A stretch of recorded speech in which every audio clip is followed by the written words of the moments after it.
اهلا في كوره يونايتد. اسمي محمد ناجي وده عاشر موسم فانتزي ليا. ويلكم باك. الفانتزي موسم جديد. اهلا بكل السبسكرايبرز الجداد والناس اللي بتتابعني من المواسم اللي فاتت. ويلكم باك مرة تانية. موسم جديد ومختلف تماما عن المواسم اللي فاتت، فيه تغييرات كتير جدا جدا جدا. هنبتدي نتكلم عنها بشكل مستمر في الحلقات بتاعتنا لحد ما كل الناس تعود على التغييرات الجديدة.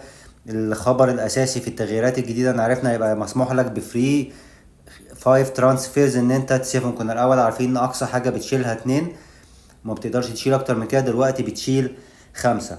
اسعار جديدة ومختلفة عن الموسم اللي فات تماما للعيبة. اللي حاولت ارتبهم هنا في الليستة مقارنة سعر اللعيب في الموسم السنة دي، السعر الجديد بتاعه والقيمة اللي هيديها لك كنقط. هل هو السعر، النقط اللي هيديها لك على قد السعر، اكتر اقل؟ ده التقييم بتاع الحلقة دي. طبعا مش هقدر احط كل اللعيبة في الجراف ده، كل لعيبة الفانتازي، انما على قد ما اقدر حطيت اللعيبة اللي الديبيت فيهم هيبقى مفيد للفريق بتاع الفانتازي ليك او لاي حد. وخليني اقول لك ان انا مقسمهم. يعني طبعا في حلقات تانية هدخل لعيبة تانية، بس دول حاليا انا شايف ان هم اللعيبة اللي الديبيت فيهم ان احنا نحسم الديبيت ده يبقى مفيد في التشكيل بتاع فريقك. مقسمهم ان هم صفقة رابحة جدا جدا، ده معناها ان هو ودي ودول يعني اعلى ناس في الليستة. الصفقة الرابحة ده هي يعني سعره بالنسبة للنقط اللي هيديها لك سعر اقل بكتير جدا جدا جدا، وفي لعيبة اهميتها اكبر من سعرها. دول في المرتبة التانية. وفي المرتبة التالتة اللعيبة اللي سعرهم مع النقط اللي ممكن يديها لك يعني شبه متكافئين مساويين لبعض. وفي لعيبة سعرهم اكبر من اللازم بكتير جدا، ممكن ما تستفادش منهم. يبقى في لعيبة احسن يدوك نفس الفاليو بسعر اقل. واخر حاجة في 2 لعيبة انا حطيتهم، شايف ان هم يعني مستحيل الصراحة يبقوا في فريق غير لو انت محتاج لهم جدا جدا جدا. خلينا نمشي بالترتيب. الليستة بتبتدي بالصفقة الرابحة. اول واحد واتكنز الموسم اللي فات جاب 19 جون، 18 اسيست، اكتر سنتر، اكتر مهاجم في اللعبة جايب نقط الموسم اللي فات.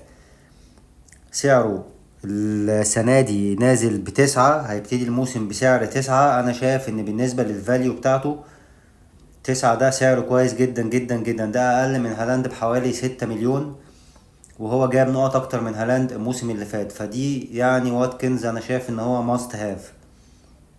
بعد كده شايف بعديه جواو بيدرو. جواو بيدرو برضو سعره 5.5، صفقة رابحة جدا جدا جدا. هو الاساسي في ضربات الجزاء جواو بيدرو، وبيلعب ناحية الشمال وبيلعب سنتر فيرود وبيلعب رقم 10، يعني بيلعب في أماكن كتير جدا في الهجوم. كانت مشكلته بس الموسم اللي فات الروتيشن الكتير اللي كان بيعمله ديزيربي. السنة دي مفيش ديزيربي، مشي، ومفيش كمان بطولة أوروبا ماتشات يوم الخميس. فطول ما هو فيت أعتقد هيبقى أساسي في الهجوم بتاع برايتون، وبيقدر يسجل ويصنع. ففرصته تبقى صفقة رابحة جدا جدا لو انت هتلعب ب3 مهاجمين او حتى ب2 ويبقى هو على الدكة. انا شايف ان هو لعيب مهم جدا بالنسبة لسعره. تالت واحد حطيته في الليستة دي هو نكونكو. نكونكو سعره 6.5. طبعا هو سعره قليل لان هو ما شاركش كتير الموسم اللي فات، انما نكونكو هو التوب سكورر في البوندسليجا قبل ما يجي تشيلسي على طول الموسم اللي قبل اللي فات، وكان هو بلاير اوف ذا يير في البوندسليجا. فلعيب امكانياته عالية جدا جدا جدا. مش هياخد ضربات الجزاء من بالمر، خلاص هو الاساسي في ضربات الجزاء بالمر. انما نكونكو في السيستم الجديد مع المدرب الجديد، حتى لو مش بيلعب ضربات الجزاء، انما اعتقد عنده فرصة كبيرة ان هو يبقى بيسجل اهداف كتير وبيصنع فرص. فبالنسبة لسعر 6.5، يعني اعتقد الفاليو بتاعته واضحة جدا جدا بالنسبة لسعره. المدربين الفانتازي مش هيروحوا له لان هو مالوش اكسبكتيشنز، ما شاركش كتير الموسم اللي فات. انما انا بقول لك اللعيب ده يقدر يكون صفقة رابحة جدا جدا جدا لفريقك، وسعره ده يخليك ان انت عندك فرايتيز اكتر وفلوس توفرها في البنك عشان تحسن اماكن تانية. اللي حطيته كمان في الصفقة الرابحة اريولا. كان الموسم اللي فات سعره ب4، والسنة دي سعره 4.5. انا شايف ان اريولا مازال عند سعر 4.5.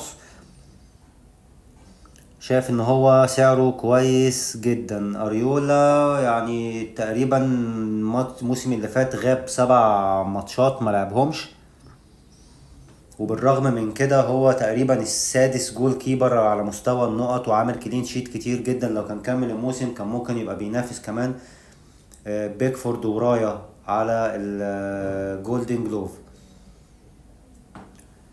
ف4.5 ما زال انا شايف ان هو يقدر يديك نفس الفايدة، نفس الفاليو، يعني فاليو اعلى من قيمته بكتير، خصوصا ان انت ممكن تجيب اريولا وممكن تجيب معاه فابينيسكو سعره 4 بس، ويبقى كده عندك دايما دايما دايما حتى لو واحد مش موجود منهم التاني هيبقى موجود. فانت كده حليت الدايلاما عندك بتاعت حراسة المرمى ب 8.5 مليون دولار فقط، 8.5 مليون يعني، وتوفر الباقي. دول الاربع لعيبه اللي انا لحد دلوقتي شايف ان هم صفقه رابحه جدا جدا جدا، ويدوك قيمه ونقط اكتر، يدوك اهميه ونقط اكتر من سعرهم. في المرتبه التانية لعيبه بقى يعني برضو قيمتهم واهميتهم اكبر من سعرهم اللي نزلوا فيه، لكن بصفه اقل شويه لان سعرهم مش قليل. منهم مثلا كاي هافرتز. بمنتهى البساطه كاي هافرتز هو مهاجم احسن فريق في الدوري، تاني احسن فريق في الدوري، مهاجم لتاني احسن فريق في الدوري بسعر 8. مفيش احسن من كده. شفنا قدرته على التسجيل الاهداف باستمرار، المدرب بيعتمد عليه وبيشارك في دقائق لعب كتير جدا، حتى في وجود خيسيز ووجود تروزارد ووجود كل المهاجمين متاحين بيفضل هو المهاجم الاساسي بتاع الفريق، بالذات لو ما عملوش صفقات كمان في خط الهجوم. هافرتز يبقى اهميته اكبر من سعره اللي هو 8 بكتير جدا. حطيت كمان دانك من برايتون. دانك سعره نازل ب4.5.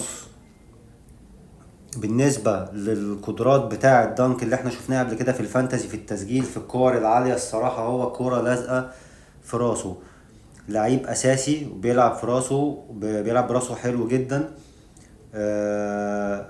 برايتون المدرب الجديد بتاعهم بعد ما ديزيربي مشي، المدرب الجديد بتاعهم السيستم بتاعه بيعتمد بشكل اقوى، يعني بيخلي الدفاع اقوى بكتير من السيستم بتاع ديزيربي اللي كان بيعتمد على استحواذ على اللعب وصناعة الفرص الكتير، ده كان بيسيب مساحات عنده. المدرب الجديد مش كده، فدانكو وبرايتون عندهم فرص ان يبقوا السنة دي احسن في الكلين شيت. بسعر 4.5 اعتقد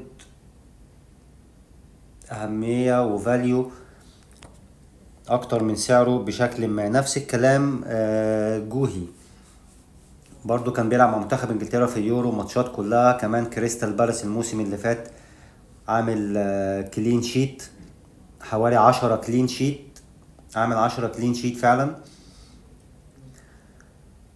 وعارفين جوهي برضو في الكرات العالية وفي الكورنرات، خصوصا اللي بيعمل ديليفري في الفريق ده. ايزي كان اوليسيه بس مشي، وايزي كمان متمكن جدا جدا في الاندايركت فري كيك والكورنرز، فدي بتبقى فرصة برضو كويسة للعيب زي جوهي. ف4.5 مدافع ب4.5 جوهي ودانك الصراحة أهمية كبيرة جدا. مش محتاج انت تجيب مدافعين غاليين قوي على فكرة، خلي بالك من النقطة دي، ان البونص كنا دايما انت لو عمل المدافع كلين شيت بشكل كبير بنسبة كبيرة بياخد ال3 نقط بونص.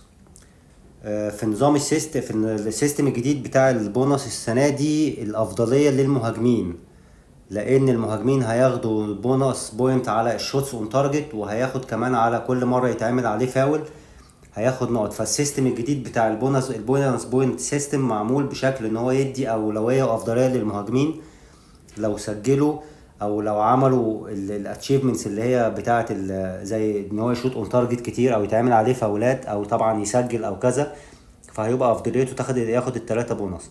المدافع كان بياخد نقط كتير على الكليرنس وعلى الثنائيات والالتحامات والحاجات دي كلها. النظام اتغير شوية، فانت مش محتاج تصرف كتير في الدفاع، فمحتاج لعيبة في الدفاع سعرهم رخيص. دانك وجوهي يديك فاليو اكبر من سعرهم بكتير جدا، 4.5 قليل عليهم. نخش بعد كده في اللعيب اللي بعد كده، في اللعيبة اهميتهم اكبر من سعرهم، هو ايزي. وليزيه مشي، في اراء بتقول ان ايزي اداؤه هيتأثر وللأسوأ، انا شايف العكس هيبقى للافضل. انت مش بتبص على اداء الفريق، وليزيه طبعا هيأثر على اداء الفريق، انما انت في الفانتزي انت بتبص على اداء الفردي ده بتاع اللاعب ده. انا شايف ايزي هياخد، كان اوليسيه موجود في الشير معاه، بيشير معاه في الكورنرات والفري كيك والحاجات دي، دلوقتي بقت كلها الايزي. كنا شاكين كمان في ضربات الجزاء في الموسم اللي فات ما جاتش واحده، يكونوا هما الاتنين في الملعب فنقدر نعرف مين اللي هيسدد فيهم. انما دلوقتي خلاص الديلاما دي اتحلت، ايزي موجود، هو هياخد كل الكور الثابته وكل حاجه بتحصل في الماتش. اعتقد بنسبه 60%، 60% من اهداف كريستال بالاس السنه دي هيبقى الراجل ده انفولفد فيها. برضو على شوتس اون تارجت وعلى حصوله على الفاولات تديله نقط في البونص زي ما قلنا في البونص بوينت سيستم الجديد، فدي فرصة كويسة جدا ليه. سعر 7 مليون فقط، هايل. بعديه برونو فرنانديز 8.5 سعره، مش سعر مش كبير ومش قليل، يعني اقل مثلا من ساكا واقل من بالمر واقل من سون. هو بيسدد ضربات الجزاء، بيلعب الفري كيك والكورنرات، بيشوط من بره ال 18. هو البلاي ميكر بتاع مانشستر يونايتد، ممكن يكون حالهم احسن السنه دي، لكن يعني اللي مش عايز يجيب بالمر او ساكا او سون سعرهم عالي وعايز لعيب سعره اقل بيلعب ضربات الجزاء زيهم، فطبعا برونو فرنانديز بسعر 8.5 ممكن يديك اهميه اكبر من سعره لو انت بتدور على لعيبه سعرهم اقل من اللعيبه الاليت اللي نازلين بسعر عالي جدا. بعد كده جوردون بسعر 7.5، غالي طبعا كتير جدا عن الموسم اللي فات، انما جوردون انا متأكد ان هو يقدر يكمل ويستمر في المستوى العالي اللي هو قدمه الموسم اللي فات، كان هايل. هيكمل السنة دي الجناح الشمال بتاع نيوكاسل بسعر 7.5، بيسدد وبيتعمل عليه فاولات، فده هيديله فرصة في البونص طول ما هو بيسجل نقط هجوم، ياخد ال3 نقط بونص زي ما شرحنا من شوية. الفريق بتاعه بيصنع فرص كتير جدا. اعتقد اول ماتش على ملعبهم هيلعبوا ساوثهامبتون، فرصة كويسة جدا لجوردون بسعر 7.5. خليك فاكر هنا ان دول مش احسن لعيبة في الفانتازي السنة دي، انما انا بقول على اللعيبة اللي هو مقارنة سعرهم لأهميتهم كنقط ممكن يديها لك تقدر تستفيد منها، يكون اللعيب سعره اقل من النقط اللي ممكن يحققها لك. نفس الكلام ريتشارلسون بسعر 7، المهاجم الاساسي لتوتنهام، لسه ما اشتروش مهاجمين للفريق، هو دلوقتي لحد دلوقتي هو الاساسي. طول ما هو فيت احنا عارفين بيقدر يسجل ازاي بشكل مستمر، وعارفين طريقة لعب توتنهام من الموسم اللي فات بيصنعوا فرص كتير. فريتشارلسون بسعر 7 بالنسبة لأسعار المهاجمين التانيين 8.5 وال9 والحاجات دي كلها وهالاند طبعا، فمازال تشارلسون اوبشن كويس ممكن يديك أهمية أكبر من سعره. آخر واحد يديك أهمية أكبر من سعره لحد دلوقتي أنا شايفه هو قدوس، 6.5، ده تقريبا سعره أقل مثلا من بوينت أعتقد نازل ب7.5. فانت لو عايز حد من مهاجمين ويست هام فهو قدوس بسعر 6.5 ممكن يديك أهمية أكبر من سعره بكتير. شفناه الموسم اللي فاتت بيسجل وبيسدد برجليه الاتنين، هاي كواليتي لعيب، يعني مضمون يعني مش هيخذلك، مش مستواه مش هتلاقيه نازل، مش هتلاقيه الماتش شغال وهو ملوش فعالية، لا لعيب مهم جدا. ويست هام عندهم مدرب جديد لوبتيجي وسيستم جديد، ممكن الفريق يقدر يستفيد منه ويبتدوا بداية قوية. فدي كانت اللعيبة اللي اهميتها اكبر من سعرها. طيب في شوية لعيبة بقى سعرهم بالنسبة لأهميتهم كنقط يقدر يدالك، انا شايفها ان هي متكافئة، ولا كتير ولا قليل. محمد صلاح سعره زي السنة اللي فاتت، ارقامه الهجومية قلت شوية الموسم ده، ما عداش مثلا 20 جون، انما عمل اسيستات كتير جدا، انما يعني عندوش ماتشات في الصيف، كان حضر البريبريشن من اوله وهيبقى مستعد للموسم الجديد مع مدرب جديد في سيستم جديد. وشوفنا المدرب بيتكلم كويس جدا عن صلاح، وعرفنا انه لما شال شارت الكابتن في الماتش الودي كان بتعليمات من المدرب ممكن يديله ثقة كبيرة.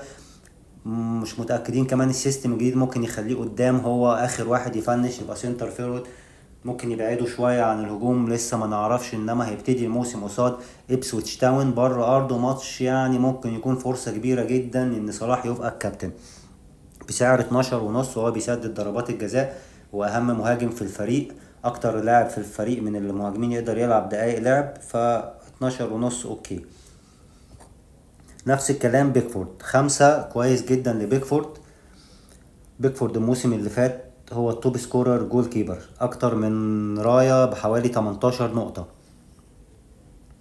فسعر 5 مع مدرب كمان ايفرتون، المدرب شون دايتش، عارفين ان السيستم بتاعه دفاعي جدا جدا جدا، 4-4-2 ويضيق الخطوط وحاجة يعني صعبة جدا. فيقدر يعمل كلين شيت، كمان مهارته في الصدات. سعر 5 بالنسبة له كويس جدا بالنسبة اللي يقدر يحققه لك. نفس الكلام كونسا. كونسا احنا عارفين ان هو مش بيسجل، يعني مش حريف، يعني مش حريف قوي بان الكرة توصل لدماغه في ال 18 في الكرات العالية او الركنيات، يعني مش بيسجل نقط هجوم كتير. انما فريقه استون فيلا قدر يعمل 9 كلين شيت الموسم اللي فات، يعني تقريبا كل 4-5 ماتشات يعمل له 1 كلين شيت، مش بطال، على سعر 4.5. في روتيشن ممكن في الشامبيونز ليج. كونسا شفناه بيلعب في السنتر باك في مكان السنتر باك، وشفناه بيلعب ناحية اليمين مكان كاش، فعنده فرصة في مكانين في الدفاع. ممكن استون فيلا يقدم موسم كويس، مش اكيد قوي، عنده تشامبيونز ليج في نص الاسبوع، ممكن تبقى حاجة صعبة عليه. انما في سعر 4.5 يعني اوكي، يقدر يديك اللي انت عايزه. في مدافع جديد اشتريته استون فيلا، ماتسن ده سعره ب5.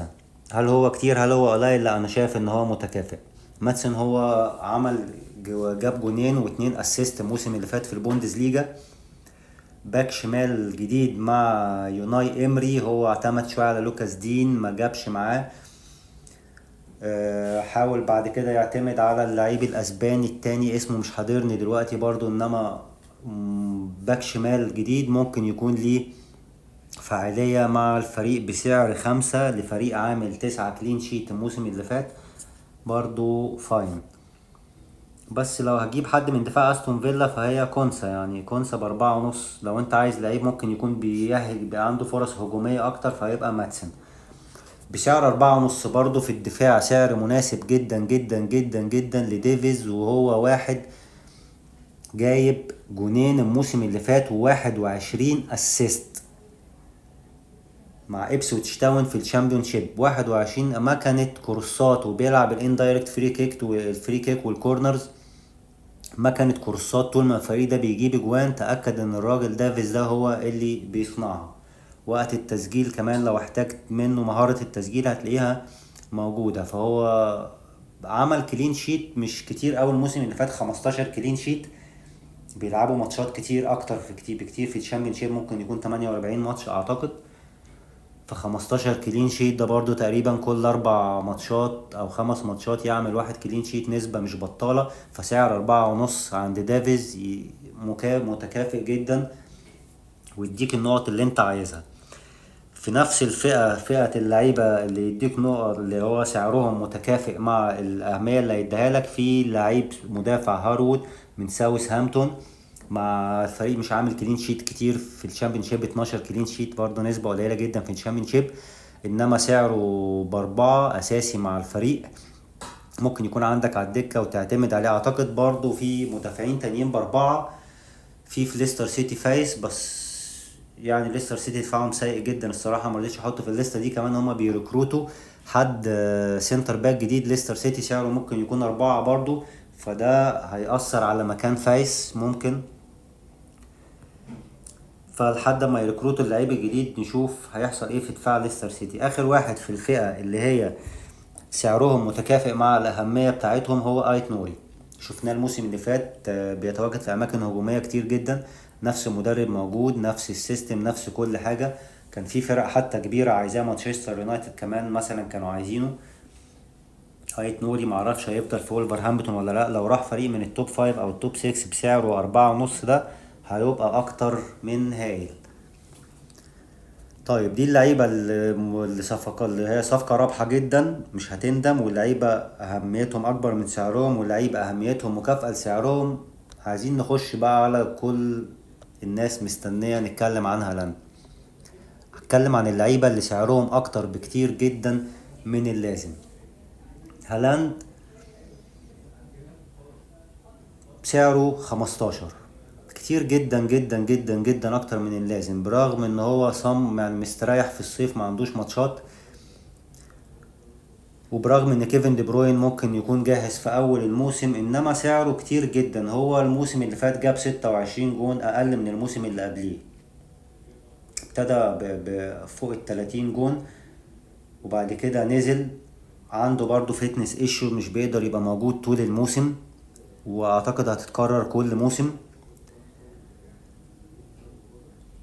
مشكلة هالاند الوحيدة ان هو كابتن مضمون كل اسبوع، يعني انت بتسيب عليه شرط الكابتن وتسيبه. لما مش هيجيب نقط كتير هتاخد منه 6-7 نقط، لما هيفرقع هيديك كل النقط اللي انت عايزها. الميزة بقى المختلفة السنة دي ان هو مش موجود عند كل اللعيبة، الاونر شيب بتاعته هتختلف.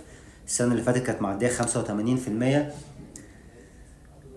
فالفانتازي مانجرز اللي ما عندهمش هالاند هيبقوا بيكابتنوا لعيبة تانية كل اسبوع، يقعد كل اسبوع ينشل على حاجة وما تعرفش بقى هتجيب له النقط ولا مش هتجيب له. انما انت وانت عندك هالاند كل اسبوع هتبقى حاطط عليه شارة الكابتن.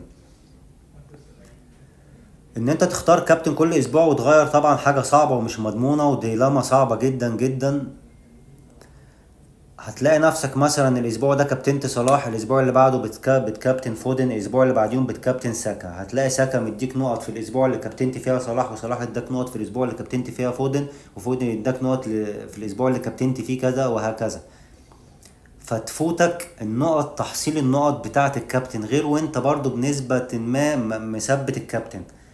وانت عندك هالاند ممكن تغير شرط الكابتن برضو، بس مش ديلاما ومش هتسبب لك ندم كبير زي وانت مكابتن هالاند. طبعا هي اوبشنز كلها وكل واحد ليه حسبته. انما وانا شايف مثلا اللعيبه فوق في المنطقه بتاعه الصفقه الرابحه قيمتهم اكبر من سعرهم بكتير، لعيبه زي واتكنز، زي جواو بيدرو، حتى كمان لعيبه زي ايزاك اللي هجيله بعدين في سلايدز تانية نتكلم عنه بشكل يعني مفصل اكتر.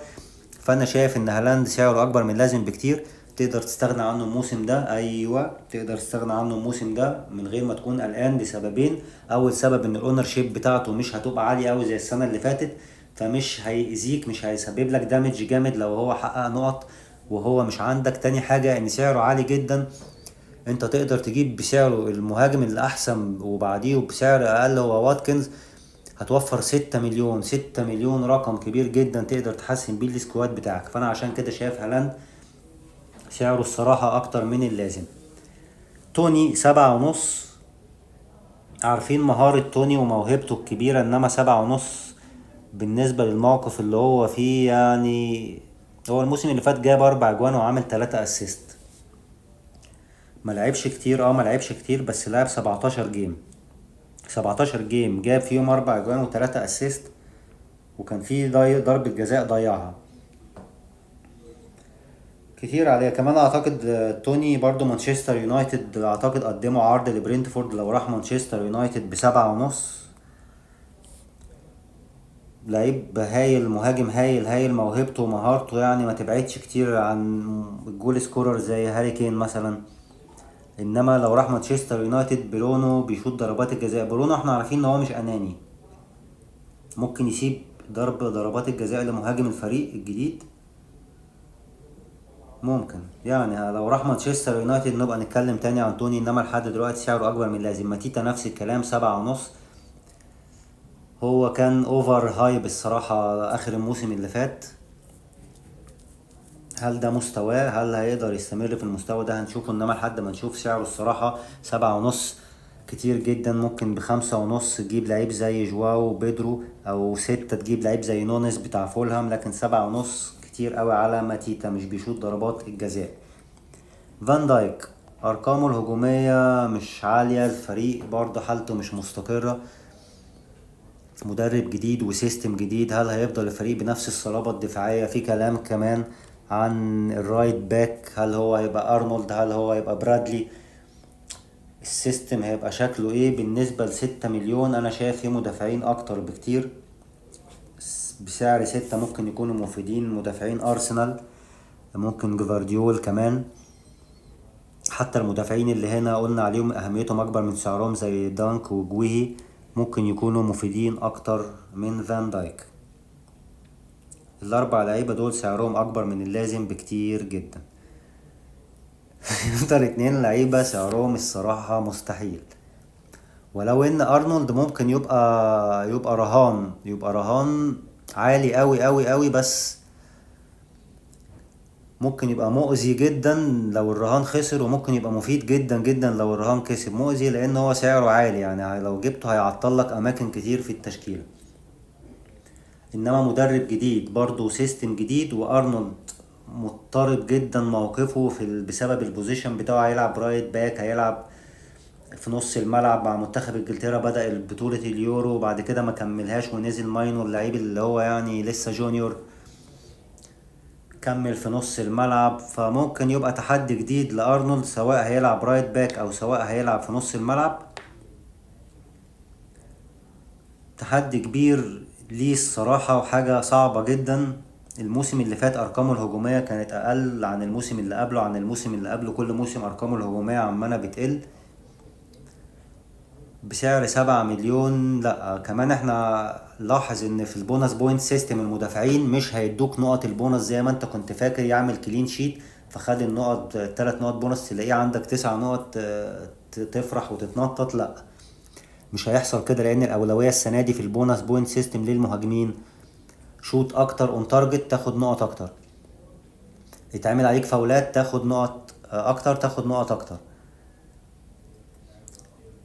فارنولد بسعر 7، او ان انت تجيب مدافع عموما بسعر 7، انا بقترح ان انت انزل دايما بالبادجت بتاعتك في الدفاع السنة دي بالذات.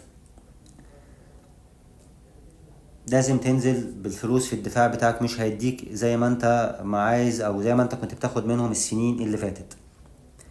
وبالمر 10.5، هو الموسم اللي فات ابتدى ب5 ونزل شوية بقى 4.9، وقعد يعلى يعلى يعلى. دلوقتي هو رقم، انا عامل رقم قياسي وتاريخي في عدد نسبة الزيادة عن الموسم اللي فات. جايب الموسم اللي فات بالمر حوالي 22 جون وعامل 13 اسيست. 22 جون منهم 9 بنالتيز. هل يقدر كل موسم ياخد الفريق كل البنالتيز دي ويسجلها كلها؟ ده سؤال. موجود الفي ار طبعا والكلام ده. هل الزيادة دي كلها يعني تستحق ان هو علشان بيسجل ضربات الجزاء؟ يعني خلينا نقول مثلا ان هو ما سجلش ال9 ضربات جزاء، هيبقى مسجل 13 جون، برضو رقم كويس الصراحة. و13 اسيست، هي برضو من لعب مفتوح ما فيهاش بنالتيز. انما هو في السيستم الجديد بتاع المدرب الجديد، بالمر الموسم اللي فات كان بيلعب ناحية اليمين شوية. السيستم الجديد بتاع المدرب اعتقد هيبقى عايز لعيبة بتجري اكتر وبتعمل دريبلينج اكتر، وده مش موجود عند بالمر. ممكن يبقى في نص الملعب او صانع لعب او رقم 10. فده لو حصل هتأثر على الاماكن القريبة من الجون اللي يقدر يبقى موجود فيها. انما هو بيسدد من بعيد، والشوتس اون تارجت في البونس بوينت سيستم تديله كتير جدا. دي المقارنة. ضربات الجزاء هتفضل معاه ضربات الجزاء. دي مقارنة أرقامه أو نظرة على أرقامه. هل بسعر 10.5 نكونكو مثلا زميله في نفس الفريق 6.5 ما بياخدش ضربات الجزاء وهيبقى مهاجم أقرب للجون؟ ممكن بالمر يبقى مهاجم وهمي. يعني لو هو المدرب الجديد عايز يلعب مدووكو وستيرلينج ونكونكو، اللعيبة اللي هما اللي بيجروا بيعملوا دريبلينج يخليهم هم على الطرف وبالمر جوه. يعني برضو مدرب جديد وسيستم جديد الصراحة. وأول ماتش هيلعبوا مانشستر سيتي فيها حيرة شوية. أنا ما أقدرش أفكر في بالمر إن هو يبقى فريقي بسعر 10.5. ممكن بالسعر ده أجيب سون، ممكن ساكا، ولسه في صلاح. في لعيبة أرخص من بالمر، يعني مثلا برونو فرنانديز. 8.5. شوت ضربات الجزاء والكور الثابتة وصانع اللعب برضو بتاع الفريق وبيسدد من بره. ايزي ب7. في كل الأحوال أنا شايف بالمر كتير جدا جدا جدا عليه، السعر بتاعه 10.5 في فريق لسه برضو حالته مش مستقرة وفي مدرب جديد. فأنا شايف إن أنا بالمر بالنسبة لي الصراحة لعيب يعني صعب إن أنا أفكر فيه فريق بالنسبة لسعره ده، ونفس الكلام على أرنولد. دي كانت حلقة النهاردة. دي اللعيبة اللي كانت بنعتبرها صفقة رابحة جدا بمقارنة سعرهم للنقط اللي ممكن يديها لك، او بيدوك اهمية اكبر من سعرهم، او اهميتهم مكافأة لسعرهم، او لعيبة سعرهم اكبر من اللازم ممكن تتجاهلهم، ولعيبة مستحيل مستحيل سعرهم بالنسبة لقيمتهم. يعني هو مثلا لعيب زي بالمر هو بسعر 5 اداك الموسم اللي فات عدد نقط كبير جدا وجاب 21 جون 13 اسيست، فكان المفروض يبقى مع الصفقة الرابحة مع اللعيبة اللي فوق. انما بالسعر الزيادة ده كتير جدا جدا هيديك ايه اكتر من الموسم اللي فات في السعر ده؟ ولا حاجة. فزي هالاند، اذا كان هالاند سعره اكتر من اللازم فبالمر مستحيل، الا اذا انت يعني محتاجه جدا جدا جدا في فريقك. الفيديوهات اللي جايه بعد كده، فيديو جاي نتكلم ازاي تبني اول فريق تبتدي بيه الموسم، لان القصه بتختلف تماما عن اللي انت هتعمله بعد كده في اثناء سير الموسم، وازاي ان انت تكون ستراكتشر الفريق بتاعك باحسن طريقه، وازاي تستغل القوانين الجديده وانت بتبني فريقك. هنشوف كل ده في الفيديوهات الجايه. ما تنساش تعمل لايك وسبسكرايب وتابعونا بقيه الموسم، وقولوا لنا رأيكم في الكومنتات. لو في لعيبة في بالك او عندك ترتيب تاني للليستة دي ممكن تقترحوا، قولوا لي في الكومنتات. شكرا.